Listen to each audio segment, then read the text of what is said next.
Hello students, you are welcome. Now we have been studying the chapter Kings and Chronicles. Kings and Chronicles. And the point which we had been studying was the imperial household, यानी शाही परिवार. And we have studied in this point about the domestic world of Mughals. मतलब मुगलों की जो घरेलू दुनिया थी वो कैसी थी. Who were included in that families of ruler. कौन कौन लोग शामिल होते थे. उनकी पत्नियाँ, उपपत्नियाँ, उनकी माँ, step mothers, foster mothers, daughter in laws, sisters etcetera. ठीक ना.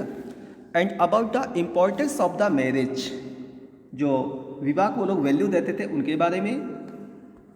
और उसके बाद द हायरार्की ऑफ वाइफ्स, यानी जो वाइफ्स थी रूलर्स की, क्या all the wives all the wives were considered the same or there was any difference among them. वो सब के सब एक जैसी उनको जो है मान्यता थी या उनमें कुछ अंतर था. तो इन सब बातों में हम लोगों ने पढ़ लिया. और उसमें यह था कि the first priority was given to that wife who was called Begum. ठीक ना. She got more allowance in compare of other wifes and more precious gifts and more attention towards her husband in compare of other wives who were called Agha and Aghacha. यानी आगा और अगाचा जो कि अन्य उनकी पत्नियां होती थी रूलर्स की, उनकी तुलना में जो बेगम होती थी उसको अधिक लोग वैल्यू देते थे और उसको जो है कीमती उपहार मिलते थे अन्य की तुलना में, ज़्यादा भत्ता मिलता था कैश के रूप में, और जो उनके हस्बैंड थे रूलर वो ज़्यादा समय भी दिया करते थे.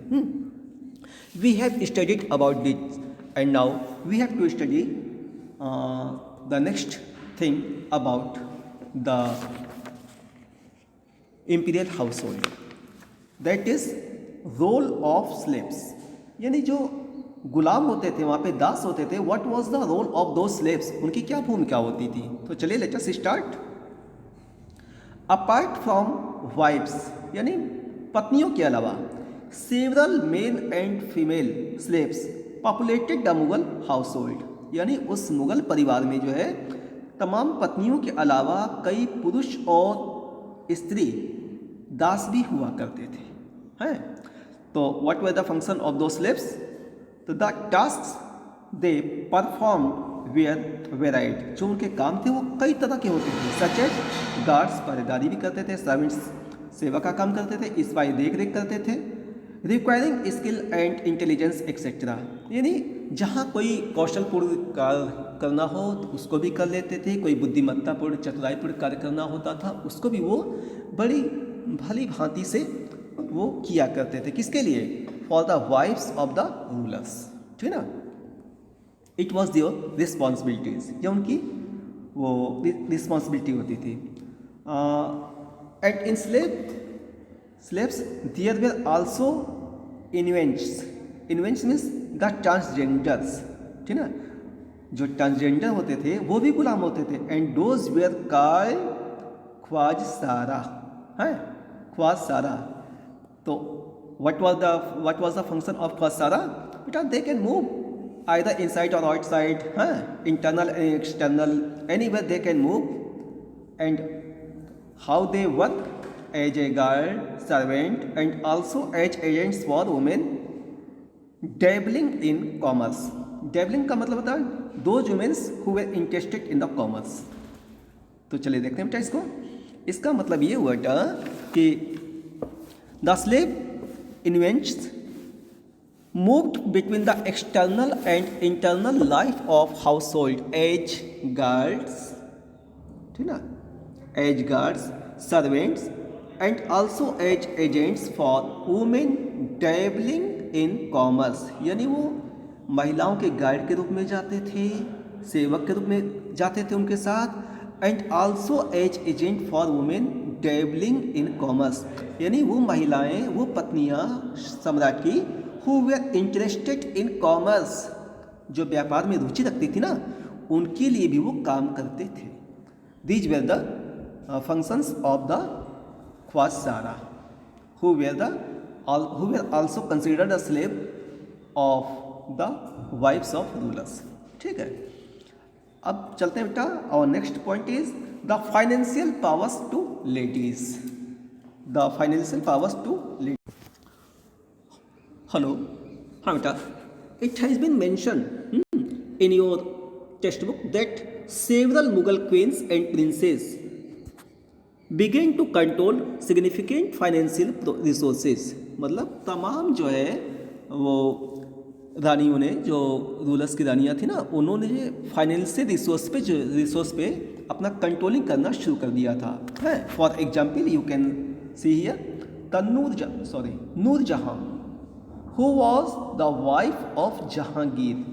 हाँ, नूर जहाँ, who was the wife of Jahangir, she was the owner of a large financial resource। वह एक बहुत बड़े जो है वित्तीय रिसोर्स संसाधन की मालकिन थी, स्वामिन थी। How may be possible that resource, that financial property would have been given by her own father, उसके पिता द्वारा दी गई हो, जो भी हो, anyway, but she was the owner of a great और लार्ज फाइनेंशियल रिसोर्स। ये है, वह एक बहुत बड़े संपत्ति की मालिक थी। कौन? नूरजहाँ, ठीक है ना। And the daughters of Shahjahan, whose name were Jahan Ara and Roshan Ara, they enjoyed an annual income that was equal to high imperial mansabdars. मतलब ये जो जहान आरा और रोशन आरा नाम की दो बेटियां थी, किसकी? शाहजहाँ की। ये दोनों बेटियां जो थी ना, वो एनुअल इनकम पाती थी, भत्ता पाती थी, वार्षिक भत्ता। वो कैसा था? Was equal to high imperial mansabdars, यानी जो राजसी मनसबदार होते थे उन्हीं के इक्वल उनको मासिक भत्ता मिलता था, ठीक है ना। अब बेटा ये who were the imperial mansabdars, those were the royal officers, either any officer or the horsemen, anyway they were the officers। हाँ, तो in the same way जहाँ आरा and Roshan Ara also got the salary equal to mansabdars. इन्हीं के समान वो भी जो वेतन पाती थी, ठीक है। और इसके अलावा एक और बात बताई गई है, Jahanara also got some revenues in addition। Jahanara को जो है कुछ अतिरिक्त रेवेन्यू, राजस्व भी प्राप्त होता था। कैसे? From the port city of Surat, यहाँ पे टी है बेटा, ये SURAT, ठीक ना। सूरत नगर से उसे जो है ज़्यादा रेवेन्यू प्राप्त होती थी, एक्स्ट्रा। ये जो इनकम होती थी, एनुअल इनकम, वो तो अलग थी। इसके अलावा जो एक्स्ट्रा पाती थी, कहाँ से? Port city of Surat. Why? Because that city was considered a main centre of trade, क्योंकि सूरत नगर जो है that was also a port, वो बंदरगाह है, और वो जो है ट्रेडिंग सेंटर का एक सेंटर माना जाता था, ठीक है बेटा। चलिए चलते हैं अब अपना अगला point, contribution in construction. Contribution in construction यानी what was the contribution of the queens of wives of rulers in construction, wives or the daughters, anyway, मतलब जो महिलाएं थी उनका क्या था योगदान। तो चलिए चलते हैं बेटा। Control over resources enabled important women of the Mughal household to commission buildings and gardens। इन्हें जब इनका कंट्रोल हो गया रिसोर्सेस पे, फाइनेंशियल रिसोर्स पे जब इनका कंट्रोल हो गया, तो इन महिलाओं ने जो है ये बिल्डिंग्स बनाना, बाग बगीचे लगाना आदि, इनमें भी अपनी रुचि दिखलाई थी। They showed their interest in construction works. For example you can see here Jahan Ara, who was the daughter of Shahjahan. You have studied that Shah Jahan transferred his capital from Agra to Shahjahanabad, which was the external area of Delhi। आप पढ़ चुके हैं बेटा कि शाहजहाँ ने आगरा से अपनी राजधानी जो है दिल्ली में शाहजहानाबाद में बनाया था, जो कि नई दिल्ली के नाम से जाना जाता है, ठीक ना। तो वो किसने उसको किया था? whose contribution was the great in that established the new capital. तो बेटा शी वॉज जहाँ आरा द डॉटर ऑफ शाहजहाँ, ठीक ना। She prepared, she made the architect of building project, उसने बिल्डिंग प्रोजेक्ट का जो है वो आर्किटेक्चर तैयार किया, कहाँ के लिए, शाहजहानाबाद के लिए, ठीक ना। And she made, she commission the double storied caravanserai, यानी कि दैट वॉज एन इन, वह एक सराय थी, where the travellers used to stay, जहाँ पे बाहरी यात्री आके ठहरते थे, ठीक ना। तो उन्होंने जो है कार्वनसराय का निर्माण कराया with courtyard and A garden, ठीक ना। उसमें जो है बीच में आंगन भी था और फिर जो है बगीचा भी लगवाया वहाँ पे। And that caravanserai was double storey, 2 मंजिली जो है सराय उन्होंने बनवाई थी। इसके अलावा द बाजार ऑफ चांदनी चौक, हाँ, जो भी उसका कंस्ट्रक्शन है, that was made in care of जहाँ आरा ने जो है चांदनी चौक के बाजार की जो है आर्किटेक्चर तैयार किया, उन्हीं की देखरेख में इसको बनाया गया था, ठीक है। और चलते हैं अब हम अपना नेक्स्ट और लास्ट पॉइंट इसमें, मतलब किसमें, द इम्पीरियल हाउस होल्ड में, ठीक ना। इसमें 7वीं बात आ रही है women's role in resolving conflicts, यानी जो कॉन्फ्लिक्ट्स हुआ करते थे उसमें जो है what was the role of women's for resolving those conflicts, disputes, जो विवाद आदि यदि कोई स्थिति आए तो उसमें जो है महिलाओं की क्या भूमिका हुआ करती थी, ठीक है ना। तो चलिए let us start about this. An interesting book giving us a glimpse into the domestic world of Mughals is the Humayun-Nama, written by Gulbadan Begum. मतलब एक पुस्तक जो कि हुमायूं-नामा है जिसको गुलबदन ने लिखा है, उसमें हमें इन बातों की जानकारी मिलती है उस समय की मुगलों की जो घरेलू दुनिया में कैसी स्थिति थी। तो बेटा who was Gulbadan Begum was daughter of Babur, Gulbadan Begum Babur की बेटी थी। It means she was a sister of Humayun, ठीक ना, वो हुमायूं की बहन थी, ठीक ना। और who was Akbar was the son of Humayun, Akbar Humayun का बेटा था। It means Gulbadan was the aunt of emperor Akbar, मतलब गुलबदन कौन हुई, वो एम्परर अकबर की फूफी हुई, ठीक ना। तो चलिए चलते हैं बेटा। Gulbadan Begum who was sister of Humayun and she had a deep knowledge about the Turkish and Persian knowledge languages, ठीक ना। उनको जो अच्छी टर्की आती थी लैंग्वेज, अच्छी जो है फारसी भाषा आती थी, तो उन्होंने जो है ये हुमायूं-नामा बुक लिखी थी, ठीक ना। तो inspired by her book Humayunnama, Akbar requested to his aunt Gulbadan, Akbar was more inspired with his aunt Gulbadan who wrote Humayunnama, वो बहुत ज़्यादा इनसे इंस्पायर हुए थे अपनी बुआ से, गुलबदन से, जिन्होंने हुमायूं-नामा लिखा था। और उन्होंने इनसे requested his aunt Gulbadan to suggest Abul Fazl for preparing the Akbarnama. You have studied that Akbarnama was written by Abul Fazl, the court historian of Abul Fazl was the court historian of Akbar and he wrote the Akbarnama.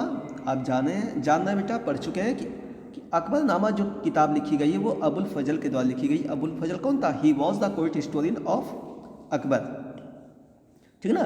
तो अबुल फजल की मदद करें गुलबदन जी, इसके लिए the ruler emperor requested his aunt Gulbadan for guiding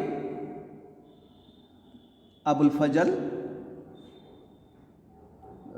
for preparing the Akbarnama, ठीक ना। यानी उन्होंने कहा कि आप अबुल फजल को गाइड कीजिए, मार्गदर्शन कीजिए, उनको कुछ बात बताइए which things were the earlier in the past, in the age, in the time of his ancestors, so that Abul Fazl would write about those things in Akbarnama. यानी अकबर ने कहा कि बुआ जी आप पुरानी बातों के बारे में बताइए कि कैसी कैसी बातें, क्या कैसी व्यवस्था थी हमारे बाबा के समय, मेरे पिताजी के समय में, उन सब बातों का आप बताइए ताकि अबुल फजल उन्हें अकबरनामा में मेंशन कर सके। ठीक है ना। तो बेटा गुलबदन ने उसको जो है नहीं अब अबुल फजल जी को जो है मदद की होगी। और एक बात और आती है, व्हाट गुलबदन रोट, गुलबदन जी ने क्या लिखा था, that was not eulogy in the household of Mughals. उन्होंने बताया कि यूलॉजी का मतलब बेटा द पीस, द कामनेस। हाँ, उन्होंने बताया कि नहीं, उनकी घरेलू दुनिया में यूलॉजी नहीं थी, पूरी जो शांति नहीं थी। Instead of it, instead of it there were several conflicts and tensions among the princes and kings. उन्होंने कहा कि नहीं, उस राशि परिवार में शांति नहीं थी, बल्कि तमाम तरह के टेंशन थे, विवाद थे प्रिंसेस और किंग्स के बीच में, समझना। And the elderly women of family, जो उस परिवार की, राशि परिवार की जो वयस्क महिलाएं होती थी ना, they gave their contribution for resolving some of those in conflicts. उन विवादों में से तमाम विवादों को परिवार की जो बुजुर्ग महिलाएं थी वही निपटाया भी करती थी। It means there was a great contribution of the women's for resolving the conflicts in Mughal हाउस होल्ड्स। क्लियर हुआ। यानी मुगलों की घरेलू दुनिया में जो आपसी विवाद होते थे उनको निपटाने में बहुत बड़ी भूमिका होती थी महिलाओं की। ठीक है। और इसके बाद का बेटा मतलब आज इतना ही रन देते हैं, इसके बाद हम आपको नेक्स्ट डे सेंड करेंगे। ठीक है। That's all, thank you. एक मिनट इसको रिवाइज कर लीजिए बेटा। What was the role of slaves बेटा, beside the several wives of the ruler and family members of the ruler, there were other persons too who were called as slaves, and those slaves were male and female both. And beside it there were some also other slaves who were called Inuits, means transgenders. They were also called Khwajsara. What was the function of Khwajsara? They were free to move anywhere. They can go anywhere, either external or internal of the household, as a guard, as a servant, and also as agent. And they also helped queens who were interested in the commerce. ठीक है ना। जो महिलाएं interested होती तो उनकी मदद भी करते थे। And there was it was also seen in the Mughal family that the queens also had the financial powers. उनके पास वित्तीय पावर्स भी होती थी। And also got the annual income as a salary. ठीक ना। और there was also found that several queens contributed in construction works। तमाम महिलाओं ने जो कंस्ट्रक्शन के काम में जो अपना योगदान दिया था। Such as it is the name of Jahanara who was the daughter of Shahjahan, who gave her contribution for preparing the architect of Shahjahanabad, Chandni Chowk and double storied in सराय। ठीक है ना। And what was the woman's role in royal families? It is said by Gulbadan Begum. She wrote that there was not peace everywhere in the household, but instead of it, there were several types of conflicts and tensions among the princes and kings, and many of the conflicts were resolved by the elderly women of family। ठीक है। तो आज के लिए इतना रखते हैं बेटा। That's all, thank you.